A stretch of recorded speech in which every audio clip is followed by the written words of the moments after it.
everyone, welcome back. This is another part to our mini series. Again, my name is Ping, and I'm here with Thomas, a sales engineer.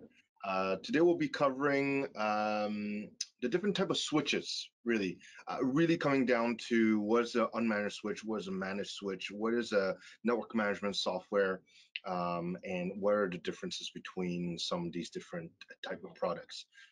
Really, at the end of this, hopefully you have an understanding of why you can walk into a store and buy a $17 switch or turn around and order a switch for a few tens of thousands of dollars. In the end, they all move packets from one point to another point. What are the differences? As always, if you have questions, please don't hesitate. Send them our way through this GoToWebinar interface in the chat box, and Natalie in the back end will send them over to Thomas and I. At the end, we love your feedback through the survey, and as always, this is recorded and available on our YouTube channel, as is all our other sessions. So if you've missed anything, please go to the YouTube channel and everything is there. By the way, if you want to reach us, there are a few ways to reach us. There is a chat box on the bottom of our website through support@optigo.net if it's a technical support, write to sales@optigo.net if it's a sales question, or give us a ring. Our website has our phone number. Our next session is tomorrow at 10:30, and we'll talk about MAC addresses, understanding what is a MAC address, how can you read a MAC address, are there standards in MAC addresses, and then talking about some of the security aspects, security features around layer 2 networking, or more specifically MAC address limiting. And there are a few more sessions that are going more into our products over the next few days. Okay, Tom, you're up. Thank you very much, Ping. Yeah, so as Ping mentioned there, we're just kind of going to be looking today into unmanaged and managed switches. What is the difference and what are they? So as Ping mentioned there, there's a wide range of switches you can get. You can go into a store and get one for $20, or you could be spending a couple of grand on them. So the big difference is what functionality you're looking for. Obviously, I'd say the best way to, when you think of the word switch, is almost think of the word computer. It's a very wide range of kind of what task is at hand, what do you require it to do. So sometimes you're going to have a great need to get on and really configure this switch to be tailor fit to your network.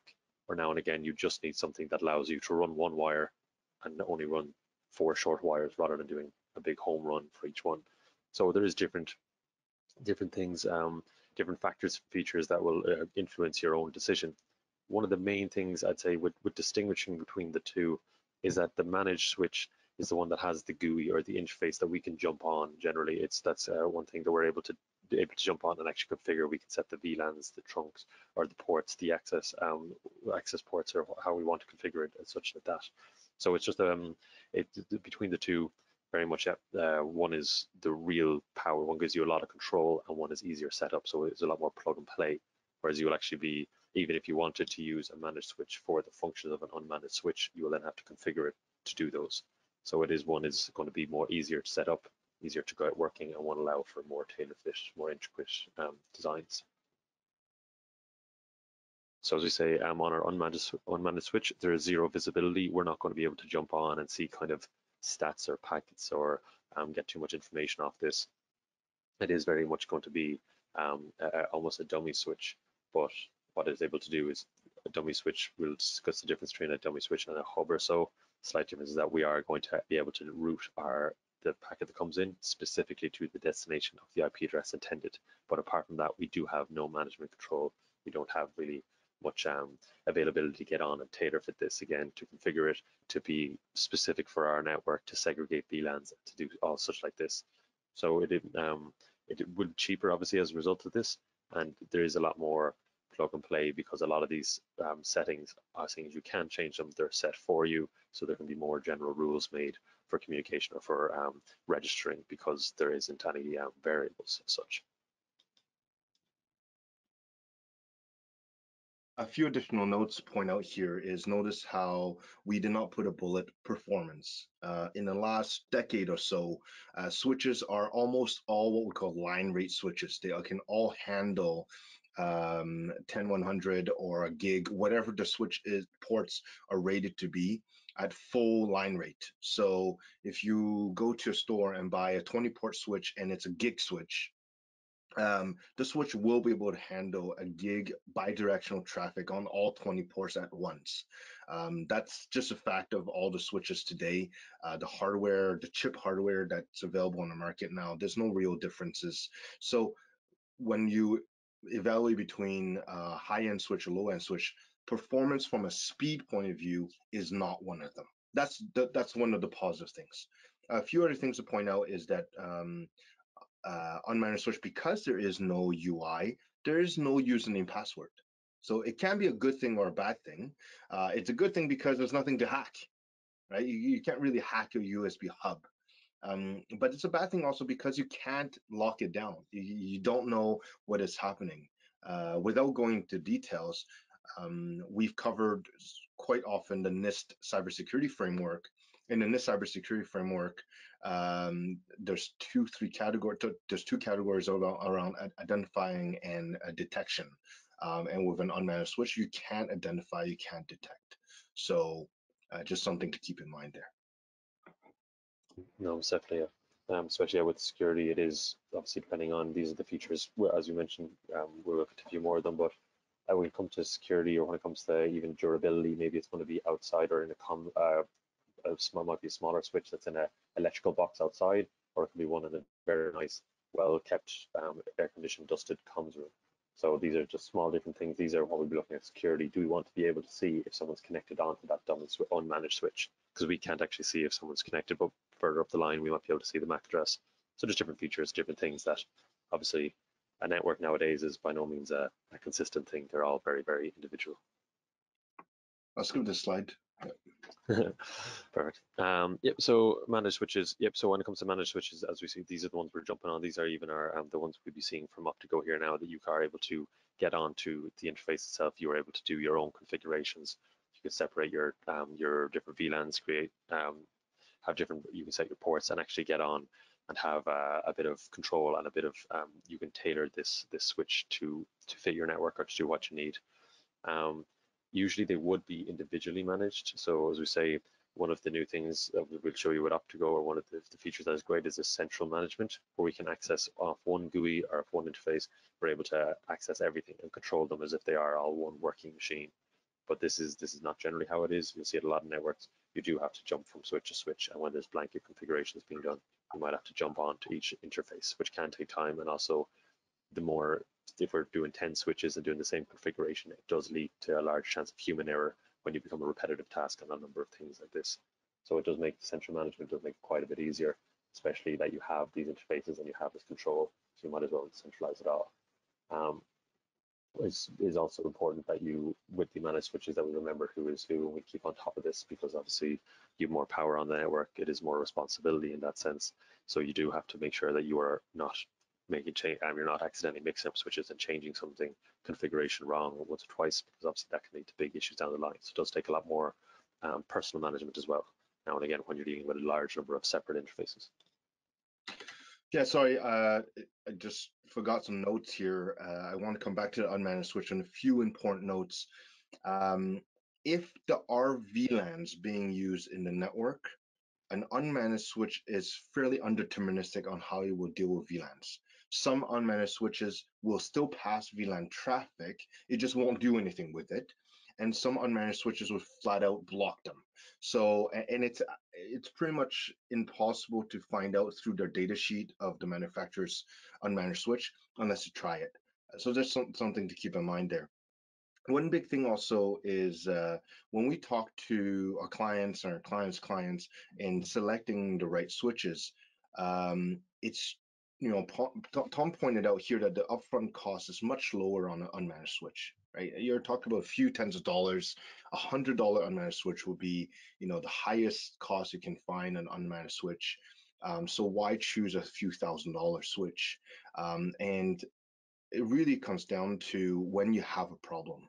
And I think everyone here online can understand that problems are a normal thing. It's the one thing we can count on. That's why we all have a job.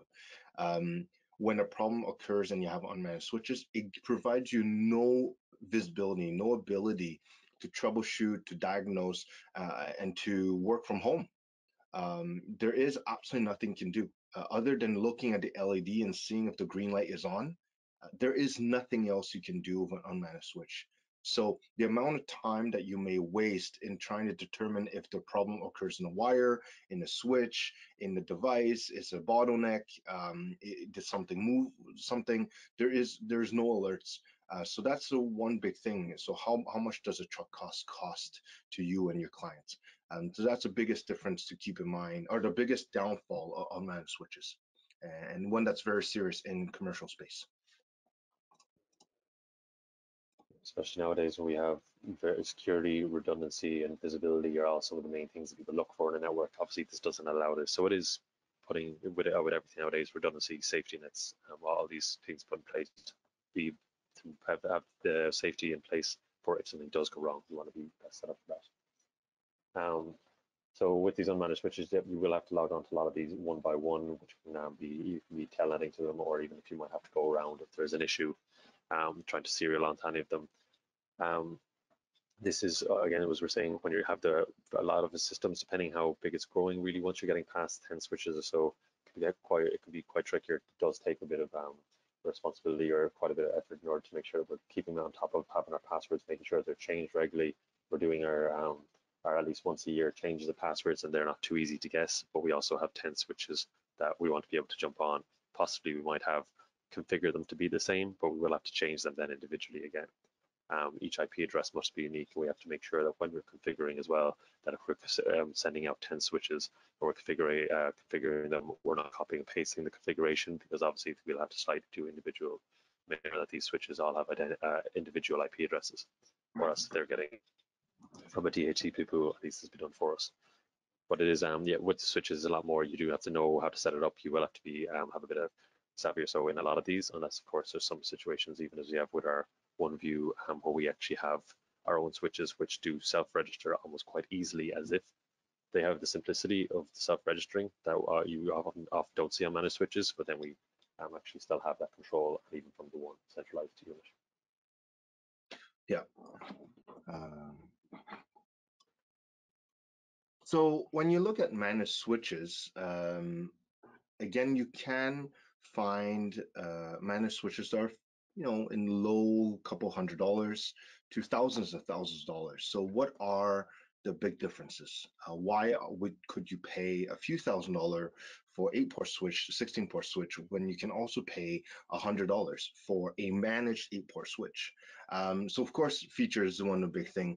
Before I even dive into this list, one thing I want to just help everyone understand, there's more and more in the last few years, the what we call smart switches. They're semi-managed switches. We can often find them at stores, just department stores that we can walk into.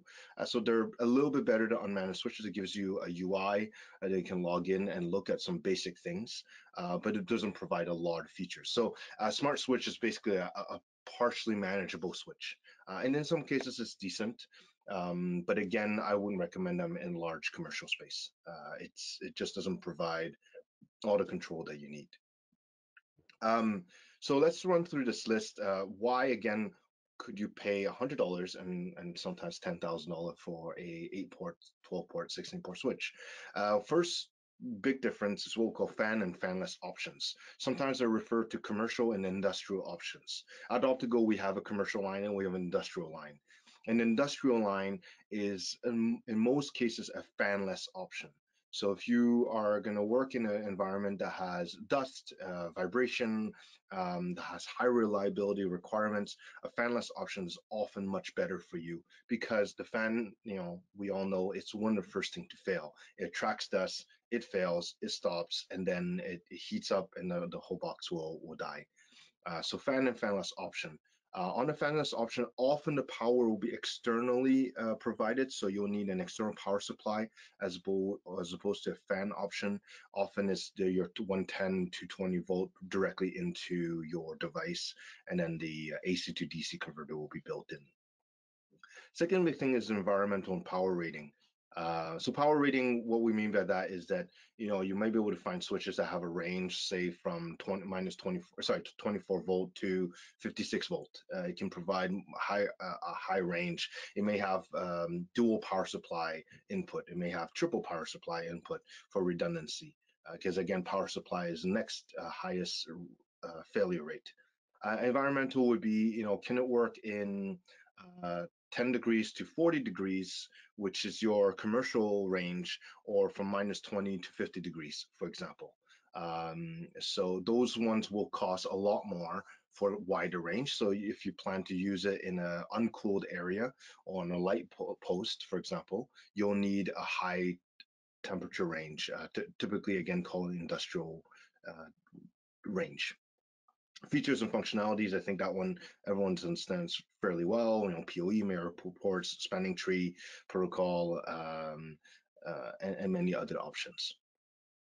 Packet buffering is one that I want to point out here, again, mostly because of our industry here in building automation. It is not a feature that most people look at. And in general, you don't have to look at it. But packet buffer is how much buffer there is, how much memory is inside the switch to be able to handle and hold the data before it's transmitted. In most cases, the memory doesn't requirement is not very high, because as I mentioned earlier, if you have a gig of traffic coming in and a gig of traffic going out, you really don't need to store a lot, because whatever comes in goes out. But in a high congestion scenario, or much more important, in high broadcast scenario, the packet buffer is actually quite important. So in building automation and building technology, we have high broadcast protocols. Profinet, BACnet, these have a very high rate of traffic and a lot of broadcast, and so the packet buffer is quite important. If you plan to daisy chain switches, which is not always recommended, but if you do plan to daisy chain switches to reduce the amount of cabling that's required, the packet buffer actually becomes much more important. So if you want more information on that, reach out to Tom and I or others at Optigo, and we can help you understand what to look for there. Certification, again, obviously that's pretty important. If you're looking at building something that's UL rated, you'll need a UL based device. Sometimes there's certifications for vibration testing and so on and so forth. And last but definitely not least is your support and warranty. If you go and buy a $17 switch, you're not going to get any support. Or you might be able to call someone, but most likely it will be, here's a manual. The warranty ranges a lot. In your more home grade and small business range, your warranty is typically a year or two, and industrial rating is typically 5 to 10. So another reason why it costs more. Hopefully this list gives you an understanding of why some switches, managed switches, with very similar feature set may cost $100 and some may cost $1,000. Oh, sorry. Okay. Even with, so as you're saying there with the warranties and stuff, you will see now and again, it can even have almost two identical switches, but it's just that security of it, this company and they have a lot of money or so there. It's not, it's just that security of knowing that they have people there to look after, to back it up. That is also, that is a service, is very much, very much the brand. Yeah, that's a good point. So yeah, centralized network management system. This is where we really, this is where we get to toot our own horn a little bit here now with our system. So we actually have the Optigo One View. So this is where we've actually got all our switches and we've centralized it back to a network controller where we can jump on one interface, one password has to be changed. Really takes from all this, it really helps with management of having to maybe have your own documents, your own ways of tracking between all these different switches. And especially when you're doing a configuration change that is across a number of switches, we can jump on, and as you can see on this on this example here, we have the ports, and you can actually jump down as if you're working on one large switch. And so it does make it handy to work top down. You're not getting confused, or it's not. It does make everything a lot easier. Network visibility and everything is in one spot. We can manage the entire OT network from this one GUI and just jumping on. We also have the availability to lock ports, which is a very, very cool thing with our One View here now, where we can jump on, where we can actually just with a click of one button, lock all the ports so that only the MAC addresses associated to the port at that time can continue using them. No one can jump on for use of even your PoE or jump on with any malicious So it's just these new systems that are coming in place where we can have a one seamless system as if it's all one large one device, which makes everything a lot easier and takes a lot of stress off the engineers. This also allows us to actually even be better prepared in a number of situations, but we can jump on and we can monitor the system. Obviously, if I want to see how much bandwidth or how much traffic is being passed through 6, 7 individual switches, I'm going to have to find that information individually and go totaling it up myself and doing a bit of maths, a bit of addition. Whereas here we can just jump on and click, and we can see very easily. We can see if we want to jump or we want to add anywhere, and even as you see, we're all lasers in the bandwidth up to ports 1. We can get that much more specific if we do want it. So we're not forced with the high level. We just have it's there for us as well. So it's just getting all the information, putting it together, and taking the tasks that don't need to be put on the engineer off the engineer. And this is kind of the new way of going forward. And a lot of people seem to be going there because it is automating the functions that can be automated, which kind of technology progressing, and that's how everything seems to be going. So it allows us just a lot more, it's a lot less intricacies in doing the same job just as well, and we can be a lot more sure of it. Yeah, so just a quick understanding here. There are unmanaged switches, there are managed switches. These are the boxes you buy. Network management software or systems are a layer of software that goes on top of managed switches.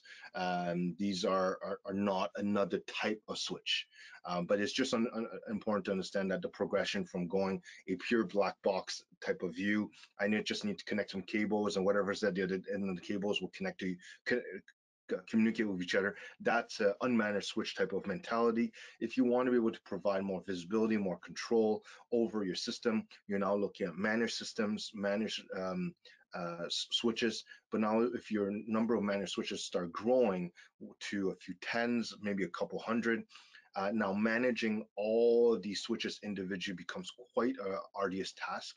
And so you'll be then looking at what we call a network management software or network management system. Optical is not the only one that provides one, but it is one of our most important value to you in our industry, is to simplify the task of creating secure and scalable networks. So on that note, that's the end of today's session. We will see you tomorrow, hopefully, to talk more about MAC addresses, breaking down those 6 bytes, understanding is there a pattern to it, how do we read that, how does unicast work, how does multicast work, how does broadcast work, and then talking about some of the security features of layer 2, which is a MAC Ethernet layer there. Other than that, you can again reach us directly if you have any questions. Thank you very much for your time. We hope everyone is staying home and staying safe. I hope everyone's doing well. On that note, thank you very much for joining us. See you tomorrow. See you tomorrow. Yep.